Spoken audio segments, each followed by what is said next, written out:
हर व्यक्ति के जीवन में कई प्रकार की घटनाएं घटित होती हैं और कभी कभी जाने अनजाने में किसी न किसी व्यक्ति से अपराध हो ही जाता है या फिर कभी कभी आपसी रंजिश के द्वारा किसी दूसरे व्यक्ति के द्वारा उस व्यक्ति को कानूनी पचड़े में फंसाकर कहीं ना कहीं पुलिस द्वारा उसको उठवा दिया जाता है। अब ऐसे व्यक्ति जिसको पुलिस ने गिरफ्तार कर लिया है उसको बेवजह ही निर्दोष होने की वजह पर भी उसे बहुत सारी परेशानियों का सामना करना पड़ सकता है।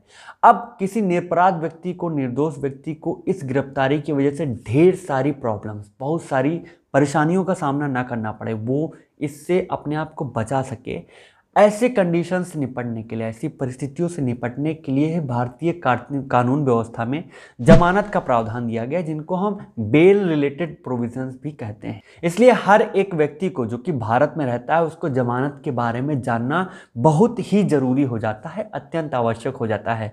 जैसा कि मैं पूर्व के कई वीडियो में आपको बोल चुका हूं कि कभी भी परेशानियां बोलकर नहीं आती, वो बस आ जाती हैं। तो ऐसी परेशानियों से निपटने के लिए आपको हमेशा ही तत्पर रहना चाहिए।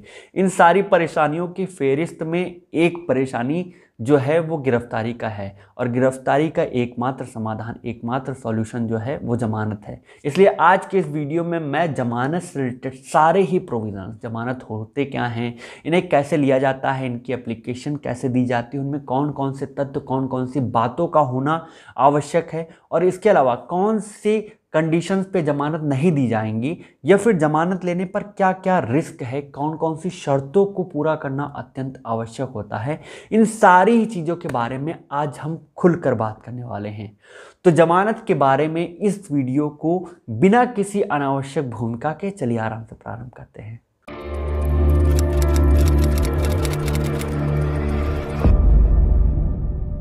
तो सबसे पहला यक्ष प्रश्न यह आता है कि जमानत या बेल होती क्या है।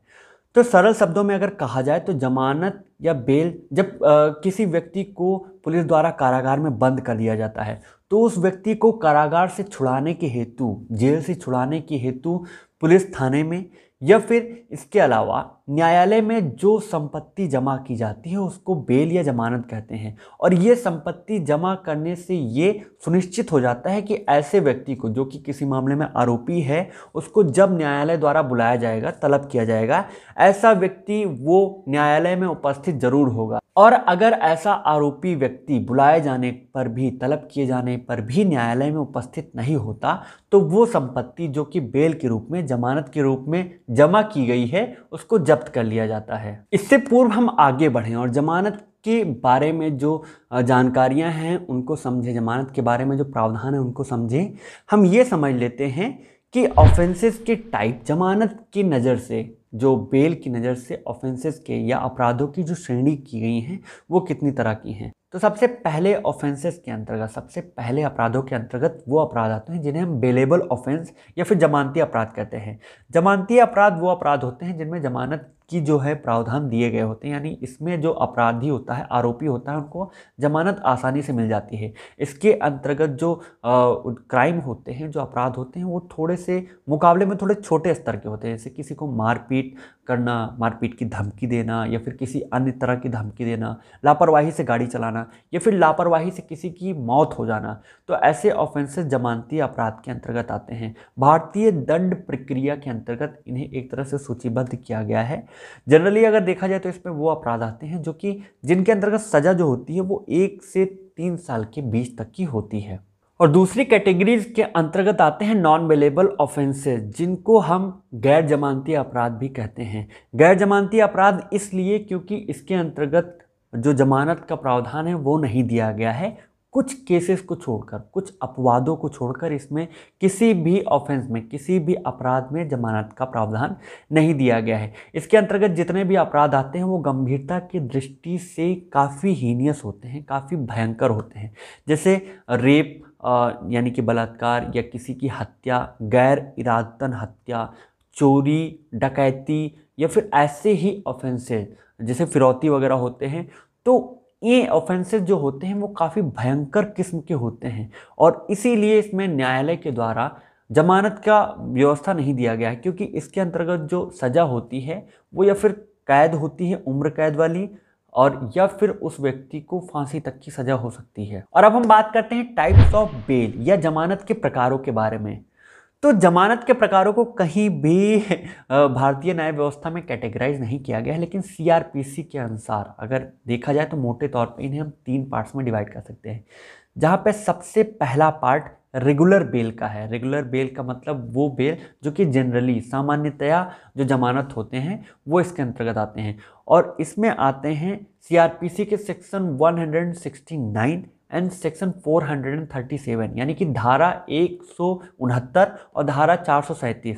धारा 169 बात करती है उन जमानतों के बारे में जो कि पुलिस स्टेशन में ही, थाने के अंदर ही एक जो स्टेशन ऑफिसर होता है वो दे सकता है। और 437 या धारा 437 जो है वो अदालत में लिए जाने वाले जो जमानत होते हैं, जो कि एक बाकायदा ड्राफ्टिंग करा के इनको वकील के द्वारा प्रस्तुत किया जाता है, एक एडवोकेट के द्वारा प्रस्तुत किया जाता है। तो इसके अंतर्गत आने वाले जो जमानत हैं वो धारा 437 के अंतर्गत बताए गए हैं।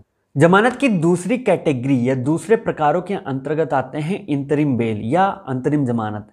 अंतरिम जमानत एक तरह से अगर कही जाए तो ये परिस्थिति जन्य होते हैं, यानी कि ये परिस्थितियों से उत्पन्न होते हैं। जैसे कि मान लीजिए ऐसी कोई घटना हो गई कि किसी परिवार वाले की मृत्यु हो गई या फिर तबीयत ज़्यादा खराब हो गई, उसकी अंतिम इच्छा है कि वो उस व्यक्ति को जो कि आरोपी के रूप में किसी अपराधी के रूप में वहाँ पे बंद है कारागार में, उसको देखे। तो ऐसी कंडीशन में जब कोर्ट द्वारा व्यक्ति को जमानत दी जाती है तो ऐसी जमानतों को इंतरिम बेल या अंतरिम जमानत के नाम से जानते हैं।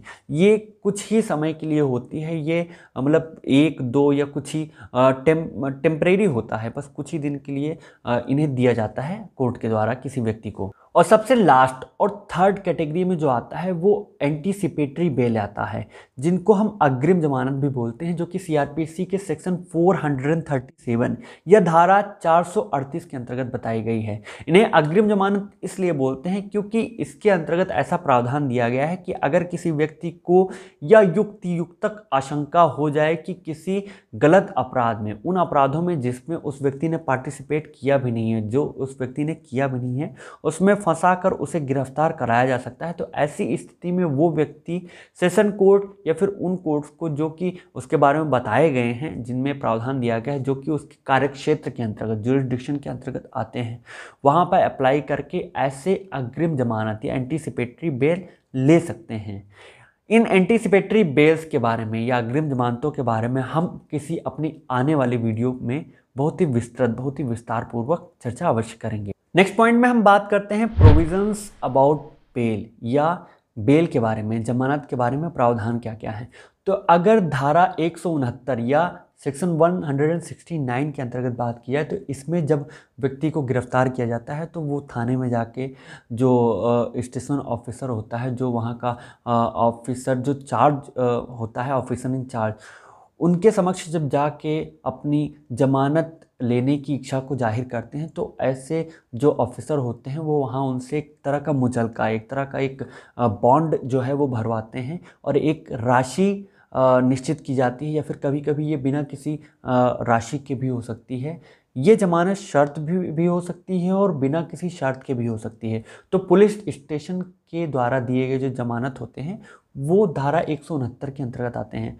और इसके अलावा जो इसमें दूसरी तरह की जमानत है वो धारा 437 या 437 के अंतर्गत दी गई हैं, जो कि न्यायालय से मिलती हैं, कोर्ट से मिलती हैं। और यहाँ पर प्रॉपर एक तरह की ड्राफ्टिंग करके, एप्लीकेशन दे के, उसमें एफिडेविट लगाकर, उसमें वकालतनामा लगाकर, उसमें एक जो मेमो होता है वो पूरा मेमो लगाकर और अपनी सारी बात उसमें वकील के थ्रू कही जाती है। और कोर्ट को उचित लगने पर, जब कोर्ट को लगता है कि इसमें सारी ही जो कंडीशंस बताई गई हैं, जो नियम बताए गए हैं, जो शर्त बताई गई हैं, उनको पूरा किया गया है, ऐसा लगता है कि जब सब सही है तो उस व्यक्ति को, जो कि इस मामले में आरोपी होता है, उसको जमानत दे दी जाती है। और सेकेंड लास्ट पॉइंट के अंतर्गत हम बात करेंगे जमानत मिलने की शर्तें, यानी क्या क्या शर्तें हो सकती हैं जमानत पर छोड़ने की व्यक्ति को। तो इसमें शर्तों के बारे में कहीं भी स्पष्टतया उल्लिखित नहीं किया गया है, लेकिन एक प्रैक्टिकल मैनर में ऐसी शर्तें हो सकती हैं, जैसे कि अगर किसी व्यक्ति को जमानत दी जाती है तो उसको ये हिदायत दी जाती है कि वो शिकायतकर्ता जो होते हैं, शिकायत करने वाले जो अपोजिट पार्टीज़ होती हैं, वो पक्ष होते हैं, उनको परेशान नहीं करेंगे, या फिर किसी भी तरह की जो एविडेंसेस हैं, जो सबूत हैं, उनको मिटाने की कोशिश नहीं करेंगे। और इसके अंतर्गत एक व्यक्ति को फॉरेन ट्रिप पे जाने की, किसी विदेश यात्रा पर जाने की, टूर पर जाने की अनुमति नहीं दी जाती है। और कहीं कहीं कंडीशंस में ऐसा भी होता है कि उस व्यक्ति को जिसको जमानत पर छोड़ा गया उसको हर दिन थाने जाकर अपनी हाजिरी लगानी पड़ती है। और सबसे लास्ट में हम बात करते हैं कौन सी ऐसी कंडीशंस हैं, कौन सी ऐसी चीज़ें हैं जिनके बेस पर किसी व्यक्ति को जमानत नहीं दी जाती। तो ये चीज़ें जो होती हैं वो कोर्ट के विवेकाधिकार पे होती हैं, न्यायालय के विवेकाधिकार पे होती हैं। जैसे अगर कोर्ट को ऐसा लग रहा है कि ये व्यक्ति आदतन अपराधी है तो ऐसे बेस पे वो जमानत नहीं देंगे। इसके अलावा अगर कोर्ट को ऐसा लग रहा है कि ये सामने वाले पक्ष को परेशान कर सकता है, उनको नुकसान पहुंचा सकता है, या फिर जो भी उसमें ऐसा है कि जो एविडेंसेस दिए गए हैं, जो सबूत हैं, उनको मिटा सकता है, विदेश भाग सकता है, या फिर ऐसी चीज़ें जो केस को प्रभावित कर सकती हैं, तो ऐसे व्यक्ति को जमानत नहीं दी जाती। कोर्ट ऐसे व्यक्ति को जमानत देने से इनकार कर सकता है। तो ये थे जमानत के बारे में सारे ही प्रोविजंस, कैसे एक व्यक्ति जमानत ले सकता है, उसकी शर्तें क्या हैं, किन कंडीशंस में जमानत नहीं दी जा सकती हैं, और कितने टाइप के ऑफेंसेस हैं, टाइप्स ऑफ बेल या जमानत के प्रकार। आई होप आपको ये सारे ही पॉइंट्स, सारे ही चीज़ें बहुत ही अच्छे से क्लियर हो गई होंगी। बाकी के लॉ से रिलेटेड वीडियोस, पॉइंट्स, टॉपिक्स और जजमेंट्स के लिए हमारे साथ बने रहिए, हमारे वीडियोस को देखते रहिए, लाइक करिए, शेयर करिए, सब्सक्राइब करिए और ज्ञान लेते रहिए, ज्ञान को फैलाते रहिए। धन्यवाद।